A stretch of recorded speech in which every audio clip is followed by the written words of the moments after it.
All right, and good morning. It is another Tuesday, another morning with the Dread. That's right, mornings with the Dreads. I'm Otis B. Dreads, and writing solo today, but that's all right. That's all right. I am a little tired. Um, I hope everybody's got their morning beverage of choice. I have my Camp Crystal Lake hat on, and there's a damn good reason, and we're going to talk about that here in just a few minutes. Um, as you notice there on the bottom of the screen, scrolling by, the question of the morning for all of the listeners, listeners, or just your watchers, the watchers. Isn't that a movie, The Watchers? I think so. I'm looking around as if there's fucking people here. Keep the volume low and away from the kiddies, because yes, there may be some adult language as well. Be advised. But the question of the morning: what's your favorite horror movie franchise that is not the big ones? Freddy, Jason, Chucky, Leatherface, or Michael Myers, the Halloween franchise. What is your favorite? I'll tell you mine. Mr. Nanners has joined us. His favorite horror franchise is Killjoy by Full Moon. Killjoy is, I need to watch all of them. I'm missing a few I haven't seen. We're going to do some little bit of trivia just to give you a heads up on what's coming up. A little bit of trivia. I have Mrs. Dreds picked this up about a month ago, I guess. You can get it at Walmart, Amazon, $10. Simple little, trivia game. It's fun. I am the champion here in this particular house. Mrs. Dreds doesn't have a very good record when playing against me. Some of these questions are very easy. Some of them kind of difficult. You really have to know your stuff to get them right. We're gonna find out. We're gonna play along in the chat. We can get some more people in, but we have some time. We definitely have some time. Um, Also, it's a day of celebration. You're gonna find that out. It's connected to why I'm wearing the Camp Crystal Lake fisherman's hat. You're all doomed. And it's also a day of mourning. At least if you know this, have seen this particular person's work, we're going to talk about that. Not going to tell you right now, but we'll have a little musical interlude. The Cornbugs, Bill Mosley, is it's his little avant-garde band, him and Buckethead. Good stuff. Played them week one.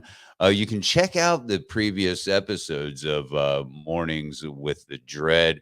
They're on our YouTube channel. I'm in the process of hopefully getting the audios over there to the website right there. Bing, bing, bing. nightlivingdreads.com. And they're not over there yet. These new episodes are not over there yet, the audio version, but you have 100 plus past episodes that you can listen to if you so fancy. Now, before the show started, before I forget, I also want to give a huge shout out to the Gorehounds of Horror, the group. Check them out on Facebook. Tony, the owner over there, one of the owners, him and his awesome wife Amy, started that group years ago. I'm not sure how long ago, but it's been quite some time. And NLD and the Gorehounds have been pretty tight throughout the years since NLD's conception. And Tony did an awesome job on the intro there. It was absolutely great. And so I want to give a big shout out to him. So as we were, waiting to go live, as you can see in the chat, if you're joining us, the weather has been hot in some places, not so much in others. Bad thunderstorms, and it is apparently very hot in Mister Nanner's neck of the woods. And last night, there were tornado sirens going off. I'm here in the Midwest. Tornado sirens going off. I happen to be at work, and I work at a distribution a warehouse for the Myers grocery store chain. And this place had gotten hit by a tornado about a year or so ago, maybe a little longer, not quite sure. And it was almost yesterday was almost to the day, maybe a day off of the anniversary. My son happened to be working there at that time. This tornado pretty much took the roof off of one of those buildings. So you can imagine the PTSD was running rampant for those who are working there now that worked there then, which were pretty much most of the people, other than a handful of newer employees like myself. When the sirens came on, they announced get to the shelter.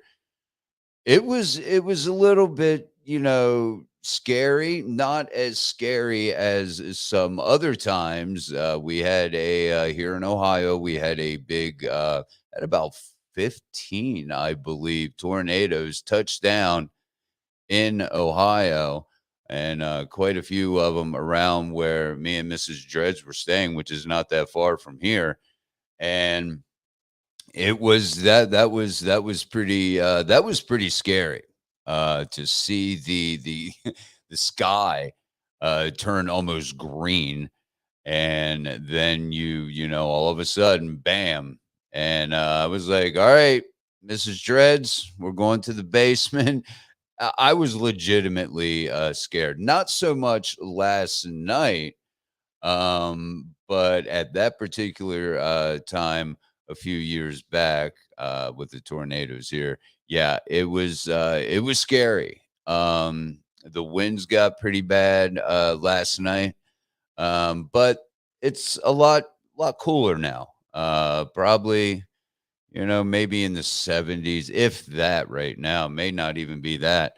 A little bit cloudy still, but hopefully, you guys are not experiencing anything like that. Mr. Nanner says it is extremely hot, and he's getting up to do some yard work or something, and so he's already exhausted. And I feel you on that, buddy. I am too. I had to take a sip of my morning drink. I'm not drinking coffee. I had some coffee earlier. I'm drinking these Celsius. It's this one in particular is a cucumber lime. These are really good. No sugar. I don't get the jitteries like I do sometimes with coffee. It doesn't mess with my stomach. So, all right, let's get into this. Why am I wearing, this particular hat? Why is it a day for celebration? Well, today, ladies and gentlemen, it is Jason Voorhees's birthday.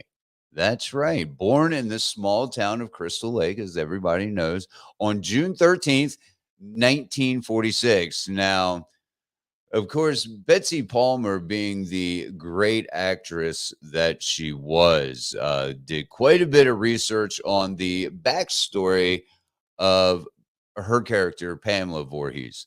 And her backstory came up with that his birthday was actually in 1944. So there may be a little bit of, slight discrepancy on whether it was 46 or 44, but there isn't any that I've come across that it's not June 13th, of course, on a Friday, I'm assuming. So a very, very happy birthday to one Jason Voorhees. Boo! Facebook user, welcome. I cannot see your name, but welcome all the same. So, yeah, Jason Voorhees' birthday, which is why I have my Crystal Lake hat on. Oh, great! It's Mrs. Dreds, and the show goes downhill from here. So yes, it is Jason's birthday. I don't know how old. Let's see. Yeah, anybody can do the math real quick. I see 46, or let's see 44. That would be wow. 80, 80 some years old. 80 some years old, Jason Voorhees. So let's see. Going to get to a little bit of some sad news. And if anybody's a fan of the movie Hair, it's a musical, you know, the hippies and all that, then I don't know if anybody is. I am. I've owned the movie. I love the movie. I mean, it's just a really not horror. It's a fucking musical. Treat Williams, who plays one of the main characters, who you're going to see here in just 1 second, because I have a little video to play, was in a motorcycle accident last night, or yesterday evening around 5, they say. He was driving, he was 71, and it was in Vermont, and he was hit by a car driven by a 35-year-old man, tried to make a left-hand turn and entered Williams' path. Now, I think that entered Williams' path is code word for he cut him the fuck off. And what happened was, Treat Williams, he was wearing a helmet, but he did not survive the crash. He was pronounced dead when he got to the hospital, and pretty sad. He's been in numerous other movies. He had a role in Everwood and Hair, in film and TV shows. And he I don't, this is the only thing that I honestly know him by is what you're about to see right here. So let's because this is a great song. If you haven't seen Hair, well, here, check this out. This little taste of what you would get here. Let's go. I got life, mother. I got life, sister. I got freedom, brother. And I got good times, man. I got crazy ways, daughter. I got $1,000,000 charm, cousin. I got headaches and toothaches and bad times too, like you. I got my hair, I got my head, I got my brains, I got my ears, I got my eyes, I got my nose, I got my mouth, I got my teeth, I got my tongue, I got my chin, I got my neck, I got my tits, I got my heart, I got my soul, I got my back, I got my ass, I got my arms, I got my hands, I got my fingers, got my legs, I got my feet, I got my toes, I got my liver, got my blood, I got life, brother, I got life, sister, I got freedom, brother, I got good times, man, I got crazy ways, daughter. I've got $1,000,000 charm, cousin. I got headaches and toothaches and back time too. Oh like you. Oh! Got my hair, got my head, got my brains, got my ears, got my eyes, got my nose, my mouth. I got my teeth. I got my throat, got my chin, got my neck, got my chest, got my heart, got my soul, my back. I got my eyes, I got my arms, I got my hands, I got my fingers, got my legs, I got my feet, I got my toes, I got my liver, got my blood, got my guts, got my muscles. I got life, life, life, life, life, love.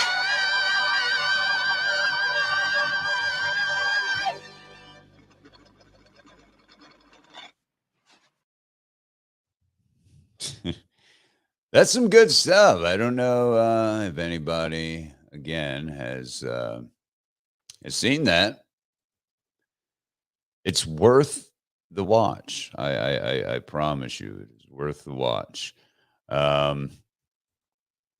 So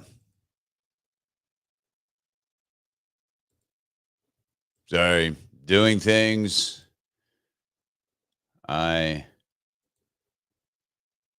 I'm multitasking and not doing a very good job of it.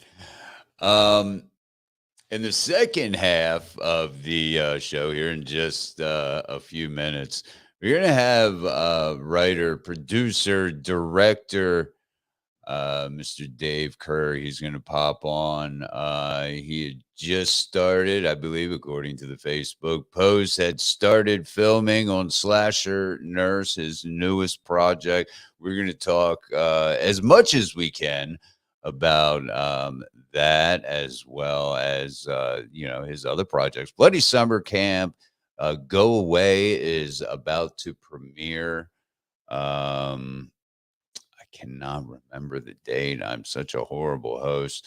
I promised myself that I was going to do a lot of show prep, and this is what happened. Let me explain this because it is completely my fault. I had to. I purchased a new controller for the PlayStation, a 4. I'm not all fancy schmancy and have a 5. And we've been in dire need of a new controller. The one that we have was just hanging on by a thread. So I go and I get a controller, and of course, pick up a game. I picked up the Evil Dead game. Played that for a little bit. Usually play a lot of baseball. I'm a baseball guy. Love the game, MLB The Show. So I play a little bit of Evil Dead. Then I throw baseball in. Then I end up ordering the newest baseball. Needless to say, long story short, not a lot of show prep got done. Um, so there's a lot of this. There's a lot of this awkward silence. But hey, happy birthday, Jason Voorhees. Happy birthday. That's probably why Mrs. Dreds popped in, was just to distract me and make this even worse. My fancy schmancy cup there. Look at that. Mornings with the Dreds. Hey, you can get your own if you like one. You just hit me up on Facebook. But yeah, we have Mr. Dave Kerr coming up here in just a few minutes, taking some time out of filming. I don't know if he's supposed to be filming today or what the case may be, but he has graced us with some time. I can't imagine how stressful it's got to be to direct these indie films, these lower budget films, to raise the money, to direct, do all the casting yourself. God, I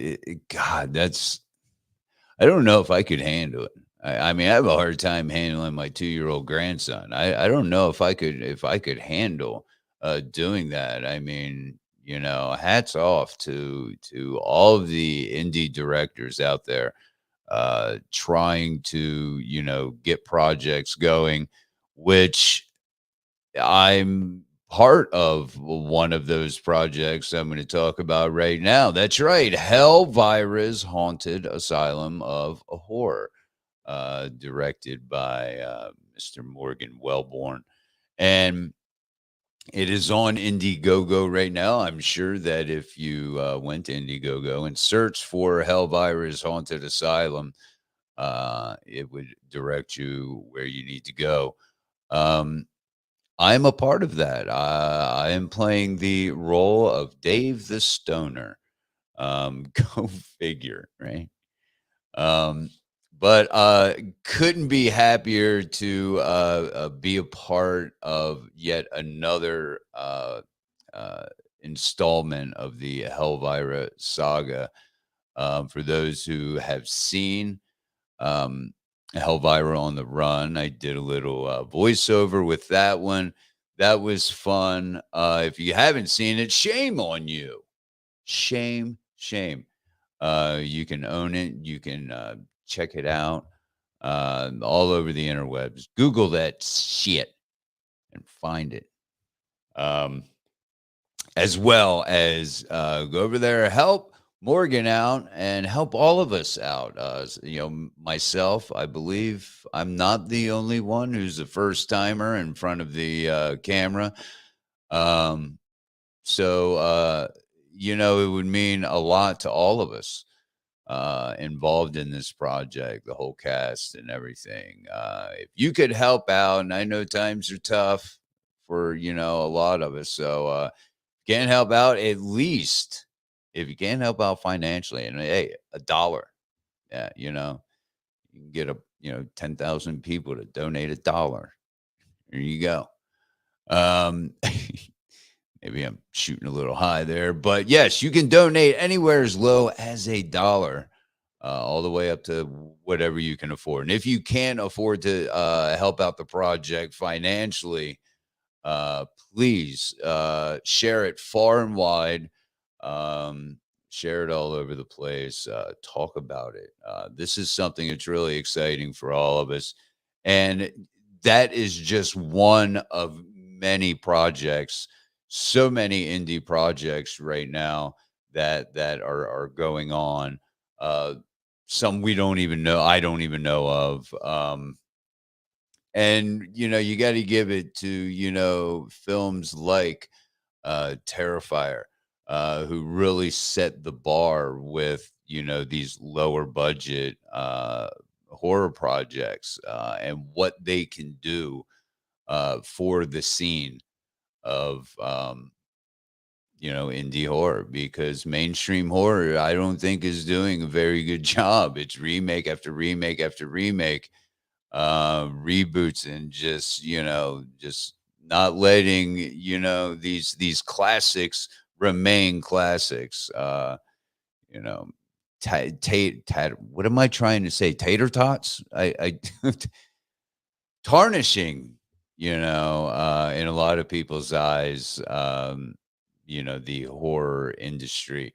But fear not, that's what indie horror is here for, because there's a lot of good, exciting, fresh, original ideas coming out of the indie horror scene. And that, I'm sure, is also something we're going to talk with Mr. Dave Kerr about here in just a couple minutes. He has been on the show before, and we've talked about some things that he was doing then, but that was over a year ago, a year and a half ago, maybe. And so I'm sure, and I know things have changed quite some bit since then. So what we're going to do is we're going to I got some more corn bugs for us. Should bring us right around to the 10:30 mark, and we'll get Dave on. Let me let's get some corn bugs here. Hey, if you need a refill, this is a 5.5 minute break. So like I said, that should bring us up right where we need to be. Enjoy. Cornbugs, Poker Face. That was good.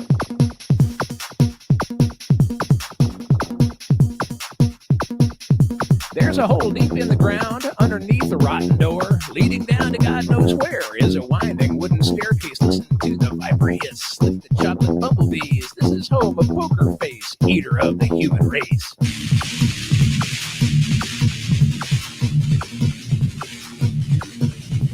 Sighing wind, it starts to blow and rattling the headless weeds. Tattered, tumbling, tarnished clouds race above the shrieking shrouds.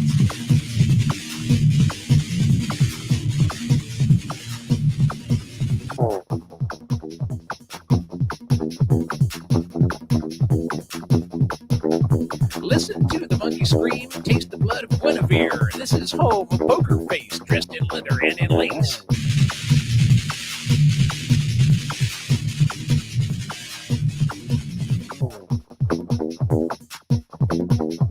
Down the stairs, candles flicker, fueled on fear and hot rod liquor, calling softly into space. Come and get me, Poker Face.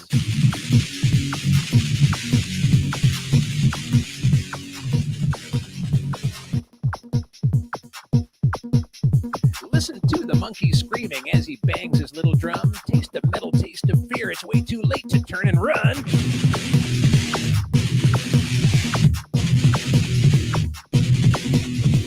Coming close, I hear him rasping like a cat beneath the wheels. Poker Face is drawing closer, his breath so cold, his hair like eels.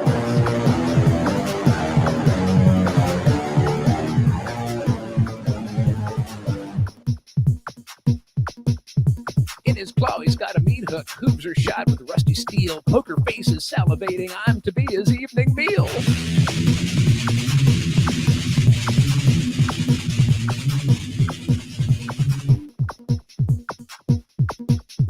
Dark before me rises meat hook poised above my marley dreads. Poker Face is smiling toothless because he knows I'll soon be dead.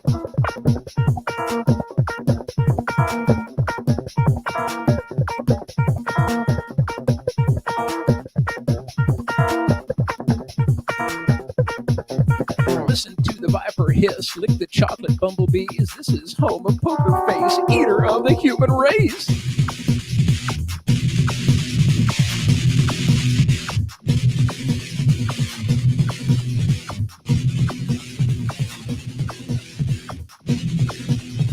Sighing wind, it starts to blow and rattling the headless weeds. Tartle tumbling, tashin' tootie, tappa tupa tee tee tee.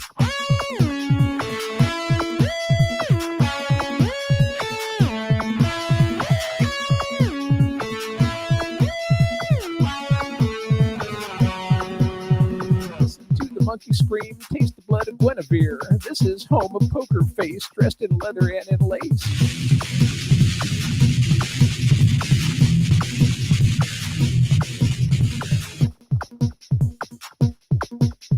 Dark before me rises meat hook poised above my marley dreads. Poker Face is smiling toothless because he knows I'll soon be dead.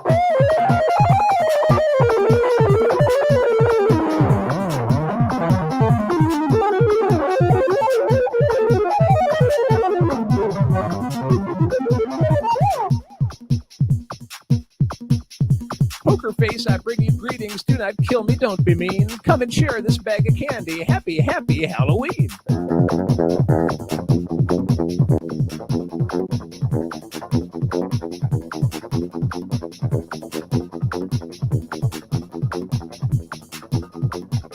Sighing wind, it starts to blowing, rattling the headless weeds. Tattered, tumbling, tarnished clouds race above the shrieking crowds.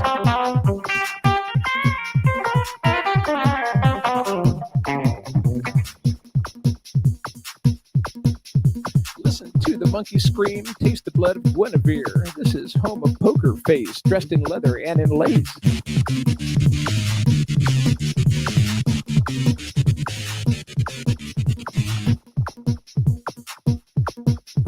Poker Face, I bring you greetings. Do not kill me, don't be mean. Come and share this bag of candy. Happy, happy Halloween.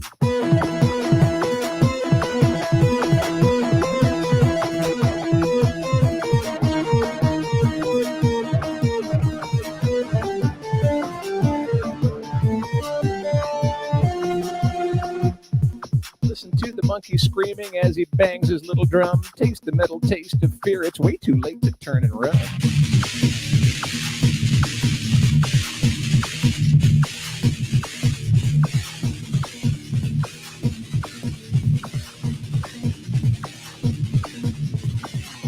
I bring you greetings, do not kill me, don't be mean. Come and share this bag of candy, happy, happy Halloween.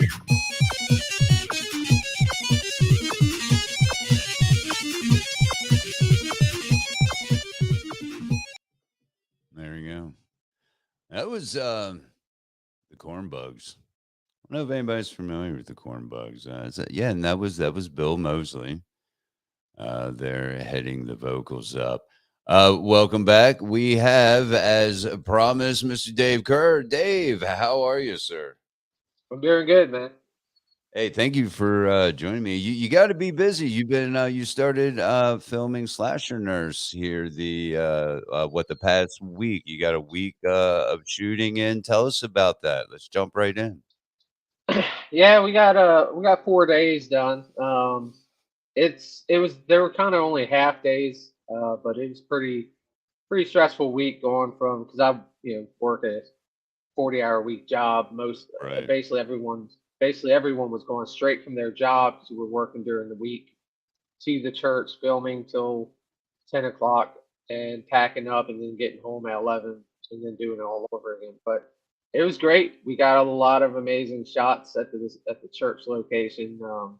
We wanted to do more of those, so we went ahead and booked the church for another 4 days. We'll be going back next week and filming some more additional scenes at the church. Awesome. Awesome. Well, you guys, I mean, you hit the ground running. I have to bring this up. I had Michael McGlynn on, actually on the very first show. And, I'd mentioned it to him, and your guys' crowdfunding just, wow. I mean, it hit the ground running, man. It seemed like every day, man, you guys were jumping. You've had a lot of support for this project, and we're able to bring in some, pretty big names. Who do you have in the cast of Slasher Nurse? We'll focus on that, and then we'll go back to your other projects. But yeah, who do you got on the cast for Slasher Nurse?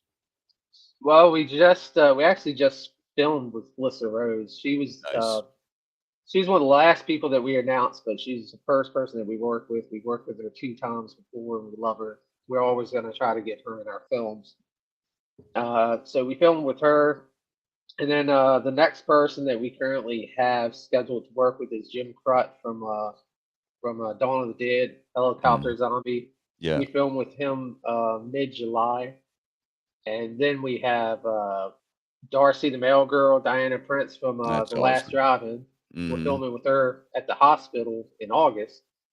And at the end of August, we got Brian Bremer from Pumpkinhead, Society, Silent Night, Daily Night 4. We're filming with him at the end of August. Wow, And the last person that we have to schedule a date with is Beverly Randolph from Return of the Living Dead. that's We awesome. have we haven't got her date booked yet. It'll probably be in September.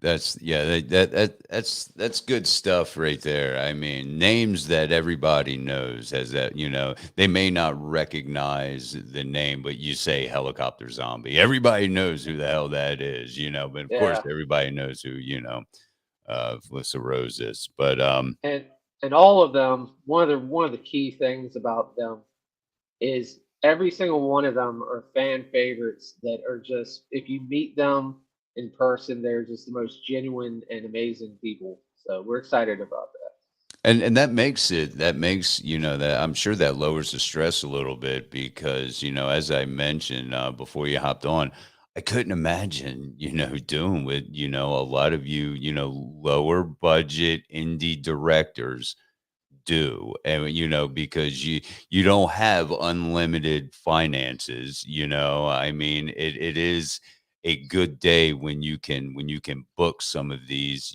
fan favorites and bigger names.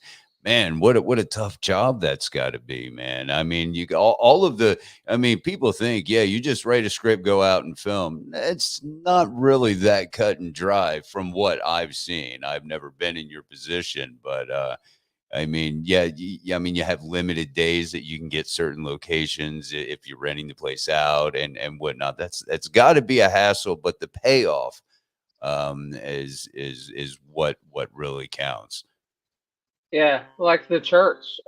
We honestly, when we filmed there, we had 4 days, and we didn't know that we were going to be able to go back. We filmed at that church under the assumption that we're not going to be able to do this again. You know, we have to get all these shots done, and we did. It was really stressful those 4 days. Not, because you're always behind when you're doing indie Right. filmmaking. It doesn't matter how much you plan, you're always running behind. We managed to get it all done, and then the church reached out to me, and they were really happy with how we left the place and everything. So I asked them, hey, can we get some additional days? And they're like, sure. But the whole time we were filming there, we had no idea we were going to be able to come back. So we were like, we got to get this done. We got to bust our ass and make sure that we get every shot, because if we don't, it's not going to work. Right, right. Yeah, and you're also fighting, with certain shots, you may need the weather to cooperate. Have you run into issues like that with, let's say your bloody summer camp? Um, did you have issues, like that fighting the weather? Every film, every single Every film. single Uh, film, right? Usually the two things is, one, rain has fucked us up every single time. In Right. Go Away, our latest film, we had a scene that took place completely outside. It was with Robert Mutes. We only had him for 2 days, and it rained, so we had to move his scene inside a garage because we didn't have any choice. We can't not film this. Right. And then Return and Curse, it was the same thing. The weather just would not cooperate. And then the second thing, which is what we dealt with at the church, is daylight. The church takes place completely at night, and we're filming in the summertime. We have to be out of there about 10 o'clock, and it doesn't get dark until 8:30. Right. So we have an hour and a half each night to get the outside scenes done. We can film inside during the day, but any outside scenes at the church, we had an hour and a half to get the shot before we had to be done. Wow. Yeah, I can imagine. I've heard that before. As we've talked to a lot of different directors, and they say the same thing. I kind of already knew what your answer was going to be. Every damn movie, yeah, Yep. you're fighting the weather. So let's talk about bloody summer. Well, first of all, can you give us a little synopsis on Slasher Nurse? Of course, there's certain things you can't say, I mean, but can you let us know what exactly is the premise of this to get to pique people's interest? Yeah, so this is a remake of our very first no budget film, Curse of the Slashers, Right. and we completely changed the characters, the events, and everything, but it still has the baseline of the original film, which is, it's a revenge story about, in the original it was little kids, and this is teenagers. It's a prank goes wrong, and someone ends up dead, and a girl ends up institutionalized. And while in the institution, she faces a lot of abuse and neglect, and through all that, she develops rage, and seeks revenge. And she manages, years later, she ends up escaping from the asylum, hell bent on um, getting revenge on all the people that she believes caused the events in her life. So she tracks them down one by one, and they have to try to survive her carnage. Awesome. No, that sounds great. The pictures that we've seen of the slasher nurse that's been on social media, it looks awesome. It looks great, and again, congratulations on that crowdfunding. That Thank you. was amazing to see how much support. Did have you had the same? And I'm sure the answer is probably no, but just for shits and giggles, have you had the same kind of success, or is this the most successful campaign let's say versus your other films, Bloody Summer Camp. Did you have a good campaign with that, or It's been growing. Our first campaign with Bloody Summer Camp was 12,500. Our goal was 10, and then we had a later campaign with Bloody Summer Camp once we released the trailer and we broke over 20. And then we'll go away. We broke 30. So it's been a growing process, Mhm. but we didn't expect Kurt the Slash Nurse to do what it did because of the fact that with those previous crowdfunders, we filmed the Pits trailer and we kind of put a lot more effort into them. With Slash Nurse, originally we weren't even going to do a crowdfunder. And so when we did, we didn't have any pictures. We didn't have the outfit yet. We didn't have a pits trailer. All we had was me making a video and showing the original trailer for Curse the Slasher, saying, "Hey, this is what we used to, what we want to revamp." And so we were hoping to break 10,000, get a small little budget to film something. We just wanted to take the original and make it better. Mhm. Um, we had no idea that we were just going to keep growing and growing, and we never would have thought we would have hit $50,000 on one. Yeah, that was quite amazing, man. I mean, and it allows you to do, a lot more than maybe what you originally planned. Yeah, Um, you this is gonna be a totally different film from what we originally had in our minds. I think we spoke about this the last time we talked. I think we had talked, maybe about a year or so ago, year and a half or so ago, and the indie horror industry, is really exciting right now. There's a lot of good projects. It seems like every week there's a new project or something in the works. How do you yeah, I mean, it's kind of revolutionizing, the horror genre in a whole because it seems to be common coin and the common thread throughout the horror community that everybody's tired of these reboots of what, were really good classics that should have just been fucking left alone.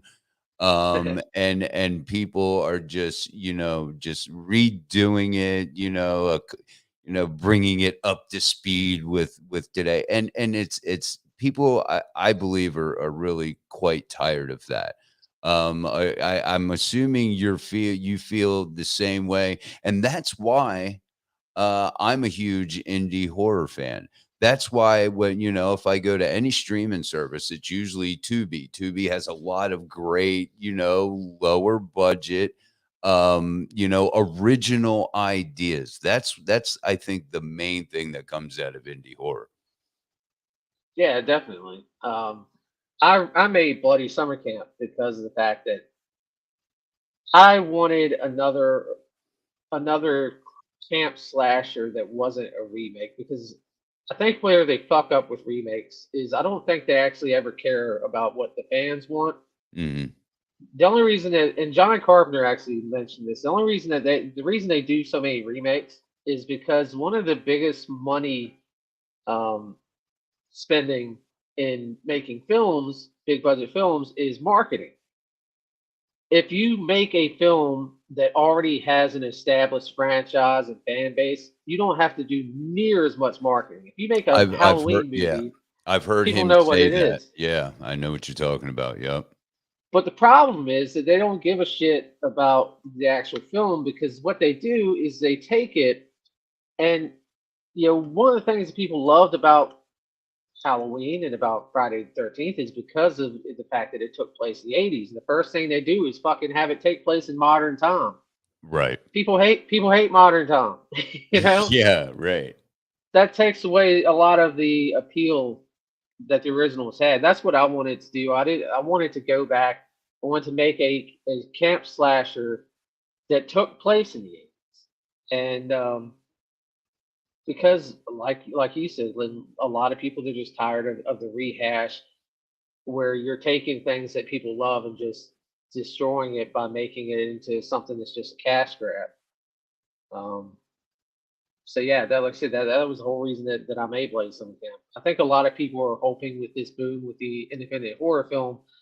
If you compare it to like music, like Terrifier, people are hoping Terrifier is like the next Nirvana, where this little indie band calls record labels to start picking up all these other independent Right. bands.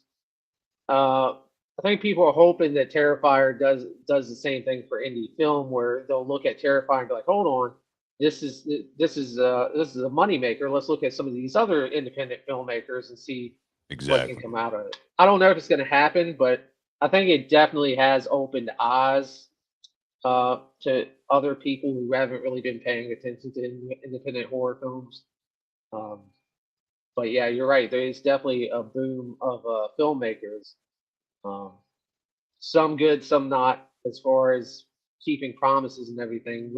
With every good filmmakers, that there's ones where you hear about problems about you know people not holding to their commitments or stuff falling Sure. through. So you just got to due diligence. You just got to look into something before supporting it. Unfortunately. Well, no, exactly. I mean, the bottom line, I mean, we're dealing with people here, Yep. and, I mean, people do, unfortunately, shady shit, even within something that we're all pretty passionate about. You made a good point about the rehashing is taking an 80s film and bringing it up to modern times is very much a turnoff. It was for me the new the new Chucky that with the AI and everything, and it's like a Bluetooth doll or something. They took It away the element of Chucky that I loved, and that was the being possessed by a serial killer. To me, it was more related to small soldiers than Chucky. Because Right. in Small Soldiers, it was a story that had a chip go crazy, and then they became Mhm. dangerous. I mean, yeah, you took the biggest element of Chucky was it was a serial killer in a doll's body, and you got rid Right. of that. You still called it Chucky Exactly, and that was or what Child's Play. or Child's Play, right? And Yeah, that I was never really big into like the doll horror. I mean, I watch them, but it wasn't like my favorite yeah, subgenre of horror. But and so you took, with that, remake, you took the one element that I really like that actually got me to watch, more and more Chucky's is that serial killer, element to it. You took that away. Now all of a sudden Bluetooth, he's a little robot or whatever. It's like, come on now. I yeah. I, They I go ahead. they could have just as easily called Megan Chucky or Child's Play. Exactly. It Right. wasn't Child's Play.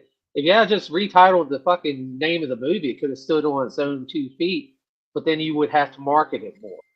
Yeah, exactly. Exactly. Yeah, and then that's a great point. As you mentioned, yeah, I do remember I have heard John Carpenter, make mention of that it is easier to just take something that's already been branded and throw it out there and people hear something that has an element of Friday the 13th or a Texas Chainsaw Massacre or a Halloween that's already ingrained in the horror community's mind, Yep. so that attracts them, and it's less promoting and having to, market a brand new,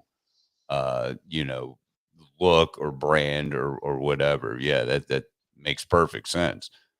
Yeah, I think it's the same thing when they cast big celebrities in roles and it doesn't make sense. Like, I mean, maybe I'm sure they had other reasons too, but when you cast Jason Momoa as the Crow, um, I feel like a lot of that was, hey, he doesn't really fit the part, but if we put Jason Momoa in the film, people are going to watch it. Yeah. They don't care if they fit the character as much as they do having that A-list name on the movie to get Mhm. people to come see it.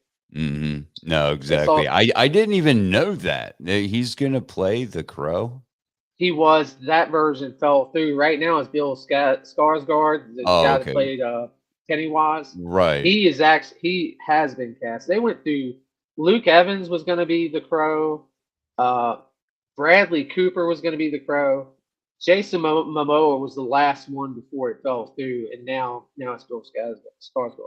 Which is probably just with the I mean, the body type, the original Brandon Lee, he wasn't a big dude, like, Exactly. Yeah. I mean, why would you do that? I mean, you're not even close on that one, which they are a little bit more with Bill. Yeah. Well, that to me that was the point. The Crow is already has a big female fan base because of Yeah. like. So what do? You throw a heartthrob like fucking Jason Momoa in the lead role. Oh, everyone's going to see it on Valentine's Day. Yeah, right. That's funny. Oh man. So, how long do you project filming for Slasher Nurse? Do you have a set time that you want to wrap everything up and go into post production? So we were originally shooting for June to August, but June has been kind of cut a little bit because so many people, so many main cast members weren't available for most of June. So it's Right. kind of gotten pushed where we're doing a couple things in June, but filming is really taking off in July. And we'll be filming in September, but I hope to be done in September, at least with most everything. And I said yesterday, I was on Facebook Live, and I said yesterday, Mhm. I believe that I can have a trailer for the Slash and Earth by Halloween. And That I'm would be hoping awesome. about 6 months post production. I'm really hoping to have it out in by summer next year. What Now, we're now, targeting. do you have a little, team that you work with, a group of you, as far as like post production, or are you doing a lot of that yourself? Well, I do all the editing. I've edited every film, and a lot of it. There's two reasons really that I do it. One is because financially, it's just a lot cheaper Sure. than I don't have to pay myself. Yeah, exactly. Right. And the second thing is like at the church, whenever you're filming, you have a production slate where you slates to keep track, and it's really for the editor, so the editor knows what the hell's going on. Mhm. Um, it allows us a little bit of leeway. Like at the church, we got really rushed. I said, "Fuck the slate, throw the slate out. Let's get these shots." And it saved us like a half an hour. Um, if I had an editor, he would be pissed at me if I sent him that footage. But luckily, Yeah, with no slate, right? the fact that it's me and I was there and I know what's going on, I know what the footage is. I don't need the slate. If I have to throw it out for timing, yeah, I don't have to worry about that. Those are the two reasons I edit. But I do have a team. Owen, who's my cinematographer, he is also my color grader, and then Ed Saltzman.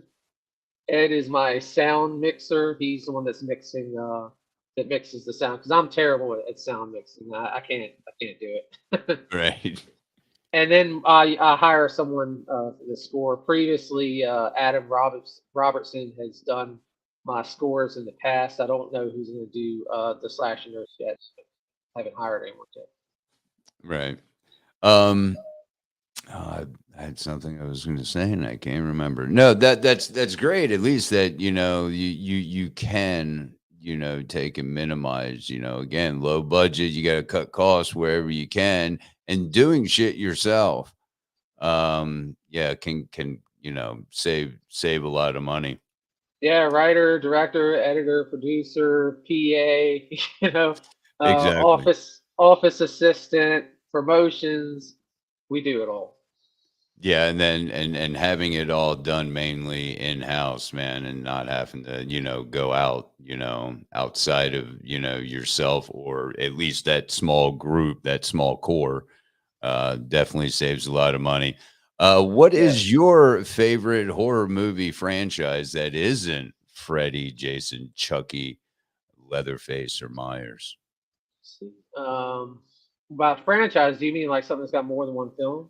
Uh, yeah. I mean, yeah, we can say that. Yeah, that's what I Okay. was Well, thinking mainly. Yeah. I like As far as a like a newer age film, I like The Collector and The Hmm. Collector and the Collection. They were supposed to make a part three. Apparently, it fell through, which I was a little disappointed, but I was kind of happy at the same time because I felt they ended the second one perfectly. So I didn't think that there needed to be a third one. And also, I really do like the series, the Hell House series. That's a Oh yeah. trilogy as well. I love the first one. The second one wasn't as strong, but I felt like the third one wrapped the entire story up really No, well. exactly. Mrs. Dreds, my better half, she likes the collector movies. And yeah, the we've watched the Hell Houses. Those are really good. I think all time my favorite, franchise would have to be Psycho, man. Oh yeah, that's a Um, good one. I like all of these psychos, how I don't think there's a bad one really in the bunch, but that's just my opinion. The Wrong Turn movies are Yeah, more closer to today. Those are also my favorites. I'm going to as play a yeah, little. Go ahead. as I was going to say, as far as '80s, and thinking about franchises like that, listen, I really like the Silent Night, Deadly Night franchise. Oh yeah. No, absolutely. Those are staples around Christmas, man. We hardly watch any, of course, your National Lampoons Yeah, and whatnot, but there's always, Krampus is a favorite of ours. Um, I'm guessing it's the first one. They have so many damn Krampuses. yeah, Going on. It's like the whole evil bong thing, I mean, there's yeah. so many different versions, the Krampus, and then you have uh well, you had the Mrs. Claus one, or Oh yeah. yeah, I mean, the holiday horror movies are great, are really good. Um, I got Mrs. Dreads got us some box some horror trivia Oh cool. cards. Okay, so before we let you go, I got it. And we're gonna test your knowledge a little bit and see how close you can get here with a few questions. Okay. What type of virus is unleashed in the 2016 movie Train to Busan? Oh, are I asking about the name of the virus? It just says what type, so not specifically a name. What type of virus? Um, man, I know it's a zombie film, and it's not airborne virus. This one's one of those. It's so simple, it Oh causes you to overthink. Uh, the zombie virus, basically. I mean, you pretty much said it, I guess. So yeah, we'll yeah, get yeah. I didn't know if that's what they were asking for. Yeah, exactly. Yeah, it that's was a a little misleading. that's a great film. I haven't seen the sequel though. Peninsula. That's what it's called. Oh, okay. How do the aliens plan to conquer the planet in Plan 9 from outer space going back? Oh, I don't know this one. I don't remember last I saw that. That's They're going to resurrect the dead. oh, okay, yeah, Yes, that some one. of these are hard as hell, man. I Yeah, mean, and then some of them's like, what kind of hockey mask did the killer in Friday the 13th wear? yeah, Um, yeah. machines come to life. This one you should get this one. Machines come to life and become homicidal after a comet causes a radiation storm in this 1986 film starring Emilio Estevez. Oh, yeah. Maximum Overdrive. Yes, sir. And let's see, we'll do all right, we'll do this one to end it off. What 2016 film centers around father and son coroners investigating the death of an unidentified beautiful female corpse? Oh, shit. There's two films that were named similar. There's Autopsy of Jane Doe, and then there was the other one. Shit, I saw that one too. But I get those two films mixed up. All Jane Doe and shit, I can't remember. Like I said, that's the only one I remember is that one. I've seen both of Well, them, that but I'm one trying to. is correct, sir. Is it Autopsy of Jane Doe? Autopsy of Jane Doe. Yes, Then I then I can't remember what the other. There's another one that's very similar to that. Yeah, that was actually a really creepy film. Uh, it was. was Yeah. was was Brian Cox in that? Can't remember. I remember the father and son, the old older guy Yeah. and the younger dude. Right. I can't Yeah. remember, exactly, but yes. Good morning, Facebook user. I'm not sure who you are. You came in a little late, but that's all right because this is going to be YouTube, our YouTube channel, so you can watch it again. Dave, thank you for joining. Do you have the day off today from filming, or are you hitting a set? What's happening Yeah, today? it is Brian Cox. Brian Cox and Emil Hirsch. I Okay. had to look it up. But yeah, No, you're good. yeah, I'm off this week. We go back to filming Monday. So Okay. Okay. Facebook user one here. I want to be an extra. An extra what? yeah. It's funny. A lot of people always ask about being extras. I don't know. We rarely have films where we have extras. It's like Mhm. I guess because we're so low budget that we don't have scenes that take place in public places where Oh, there's right. a And lot of other huge people, crowds and things of that background nature. people. Yeah, Right. Right. Ah, there's Shonda. How are you, Shauna. dear? So, well, we are about at that time, and I want to thank you for taking some time this morning and chatting with us about indie horror, past, present. I know it's probably kind of early, being you're just starting production on Slasher Nurse, but do you have any? I'm sure as a writer, you probably got ideas written down, probably scattered all over the place. Do you have any idea of what you like to do next, or is it still a little too early for that? Oh, we actually have what we're gonna do next. Oh, okay. This the Slash Nurse was actually we weren't gonna make it. Our next film was supposed to be an awfully strange night.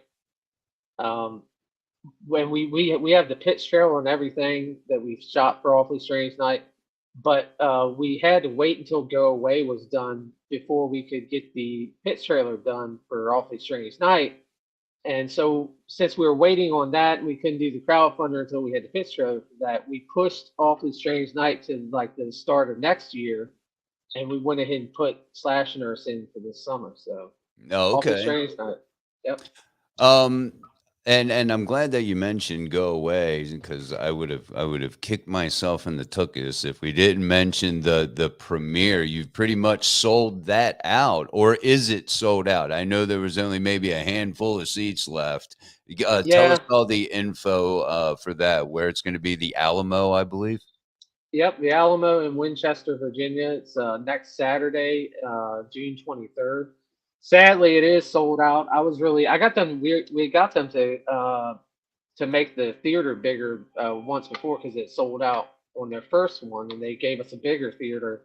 And sadly, that sold out too. I was really hoping that we'd have seats open for just like foot traffic, anyone who happened upon it to be able to come in and see it. But we sold out the seats, and I don't think they're going to upgrade the theater again. So, but yeah, June 23rd, Winchester, and then hopefully, if we have time through in between all the filming with the Slash Nurse, we might try to have another screening. I am getting it ready now to submit it to film festivals to try and get it shown in as many places as possible. So That's awesome, man. That's got to be a good feeling that the theater is going to take and modify their place of business to accommodate something like that. That's pretty cool. well, yeah, I'm glad they did because when we sold out, we still had a lot of people that were wanting to go. So Right. I'm really glad they went ahead and did that for us. And how big of a place is that? I mean, how many do they seat? So originally they gave us like a 75 seat theater, and we sold that out within like the first week. And then so they upgraded us to 107 seats, and we sold that out. Nice. Nice. So that's a hell of a little crowd there, checking it out. Did you do premieres for the previous films as well, or is it just something that you decided to do with this one? Oh yeah, no, we've done a film all the way back to Curse. Curse was a 72 seat theater, and we did Return, Bloody Summer Camp. We do a premiere for every film that we make. That's awesome. Yeah, that's good stuff. Well, again, congratulations on the premiere and selling that out, and on the Slasher Nurse crowdfunding. Um, and man, a lot of good stuff coming out of Slasher 15, man. Yeah, man. Thank you, The- man. I really do appreciate it. And Hey, we're hey, excited. and rightfully so. There's a lot of good stuff coming out of the indie horror scene, as we've been talking about, and well, my friend, you are part of that. Um, don't go anywhere. I want to say goodbye after we end the live. So it's Hammond. Oh, okay, John. And so yeah, so hang everybody shows up at the end of the show. It's like, Yeah. then you got to go back and watch it again. But I appreciate everybody, who did pop in to say hi and whatnot. So yeah, hang loose, real quick, Dave. Gonna say bye, and I'll get right back with you. Dave Kerr hanging out with us. Awesome to have him on again, talking indie horror. He's got a lot of really cool things coming up, so keep your eyes peeled. As a matter of fact, Dave, what your Facebook can that people can, or is Slasher 15 page on Facebook? Where can people get updates? I forgot that part. Yeah, Slasher 15 Productions. We have a Facebook page. If you just type in Slasher 15, it should. It popped right up. Awesome. Okay. So there you go. Slasher 15 Productions over there on the Book of Faces. And yeah, you can, follow them and get all the latest on what's going on over there, all the cool projects. Thank you everyone for joining in. If you did pop in late, have no fear. It'll be over on the YouTube page, Night Living Dreads over there on YouTube. And hey, you can check it out at your leisure. And then here, hopefully soon, we will be having just the audio versions of all these shows right there, Night Living Dreads. So again, want to thank everybody for joining in the chat. Thank you, Dave. And hey, we'll see you next Tuesday. Maybe we'll have a Mrs. Dreads with us. Who knows? And hey, I'll let everyone know who will be popping on the show next week. I already know, but I'll let you guys know later. Have a great week, and we'll talk to you next Tuesday.